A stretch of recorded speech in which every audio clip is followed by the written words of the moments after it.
నువ్వెవరు? నీ స్థాయి ఏంటి? ఇది నీకు తెలియకే కదా నిరుత్సాహంతో నిండిపోయావు. ఎవరినో చూసి నేను చేతగానివాడిని, నా దగ్గర ఏమీ లేదు, ఎందుకు నా లైఫ్, అందుకే అందరూ నన్ను వదిలేశారు అని నిన్ను నువ్వు ఎందుకు తక్కువ చేసుకుంటున్నావు?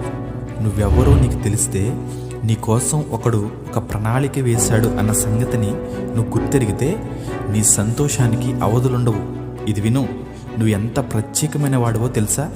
దేవుడు నిన్ను ఎంత ప్రత్యేకంగా రూపుదిద్దుకున్నాడో తెలుసా? నీకున్న DNA ఇంకొకరికి ఎందుకు లేదు? నీకున్న ఐ రెటీనా ఇంకొకరికి లేదేంటి? నీకున్న వేలు ముద్రలు ఇంకొకరికి ఎందుకు లేవు? నిన్ను నువ్వు ప్రేమించుకుని సంతోషంగా బ్రతకడానికి ఇంకెంతకంటే ఏం కావాలి? అసలు క్రీస్తు ఇచ్చిన ప్రధానమైన ఆజ్ఞలలో ఒక ఆజ్ఞ నిన్ను వలె నీ పొరుగువారిని ప్రేమించమని. అసలు మొదట ప్రేమించాల్సింది పొరుగువారిని కాదు, అంతకంటే ముందు నిన్ను నువ్వు మొదట ప్రేమించుకోవాలి. నిన్ను నువ్వు ప్రేమించుకోకుండా ఇతరులను ఏం ప్రేమిస్తావు? నిన్ను నువ్వు ఎప్పుడూ తక్కువ చేసుకోకు. ప్రభువు తగ్గించుకోమన్నాడు కానీ తక్కువ చేసుకోమని ఎప్పుడూ చెప్పలేదు. చేతగాని వాడిని అయిపోయాను, నా అనుకున్న వాళ్ళు మోసం చేశారు, ప్రేమించిన వాళ్ళు వదిలేశారు అని చీకటి గదిలో ఉండిపోతే ఎలా? లేచి అందంగా రెడీ అయ్యి బయటికి రా.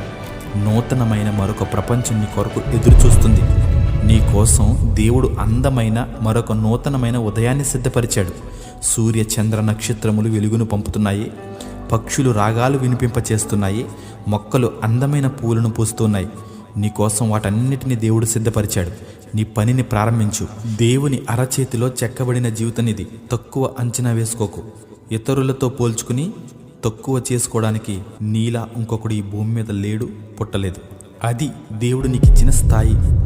నిరుత్సాహాన్ని వదిలి నూతనమైన జీవితాన్ని దేవునిలో ప్రారంభించు.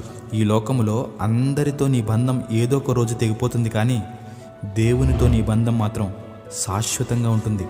ఆయన నిన్ను మనుషుల్లా విడిచిపెట్టేవాడు కాదు.